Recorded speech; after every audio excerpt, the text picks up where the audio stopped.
Apparently I need some. So let me ask you, you're one of the most successful people ever. You've built an incredible company that has a lot of impact. What advice do you have for young people today? How to live a life they can be proud of?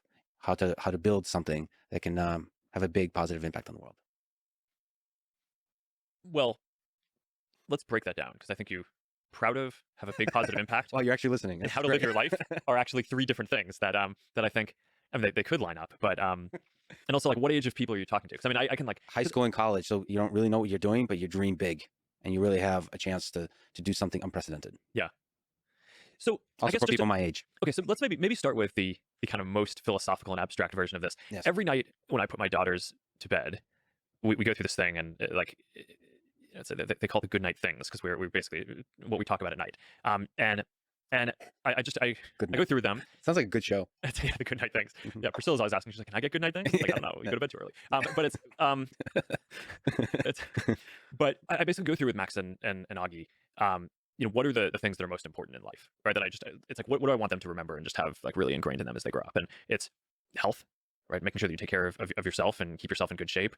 Loving friends and family, right? Because having the relationships, the family, and making time for friends, I think is perhaps one of the most important things.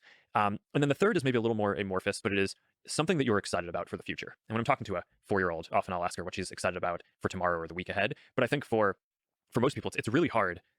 I mean, the world is a heavy place, and I think like the way that we navigate it is that we have things that we're looking forward to. So whether it is building AR glasses for the future, or being able to celebrate my 10-year wedding anniversary with my wife that's coming up, it's like I think people, you have things that you're looking forward to. Or for the girls, it's often I want to see mom in the morning, right? It's like but it's like that's a really critical thing. And then the last thing is I ask them every day, what did you do today to help someone? Um, because I just think that that's a really critical thing. Is like it's easy to kind of get caught up in yourself and kind of stuff that's really far down the road. But like, did you do something just concrete today to help someone? And it can just be as simple as, okay, yeah, I helped set the table for lunch, right? Or this other kid in our school was having a hard time with something, and I like helped explain it to him. But that's sort of like, if you were to boil down my overall life philosophy into what I try to impart to my kids, those are the things that I think are really important. So okay, so let's say college. So if you're graduating college, probably more practical advice. Um, so I'm always very focused on people, and I think the most important decision you're probably going to make if you're in college is who you surround yourself with, because you become like the people you surround yourself with. And I sort of have this hiring heuristic at Meta, which is that I will only hire someone to work for me if I could see myself working for them. Not necessarily that I want them to run the company because I like my job, but but in an alternate universe, if it was their company and I was looking to go work somewhere, would I be happy to work for them? And I think that that's a helpful heuristic to help balance.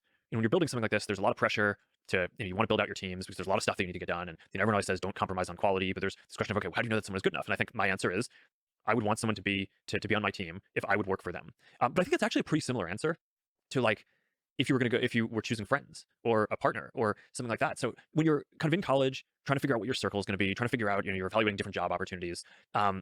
Who are the people, even if they're going to be peers in what you're doing, who are the people who in an alternate universe you would want to work for them because you think you're going to learn a lot from them because they are kind of values aligned on the things that you care about, and they're going to and they're going to push you, but also they know different things and have different experiences that are kind of more of what you want to become like over time. So I don't know. I think probably people are too, in general, objective focused and maybe not focused enough on the connections and the people who they're basically building relationships with. I don't know what it says about me, but my place in Austin now has 7-legged robots. So I'm surrounding myself by robots, which is probably something I should look into.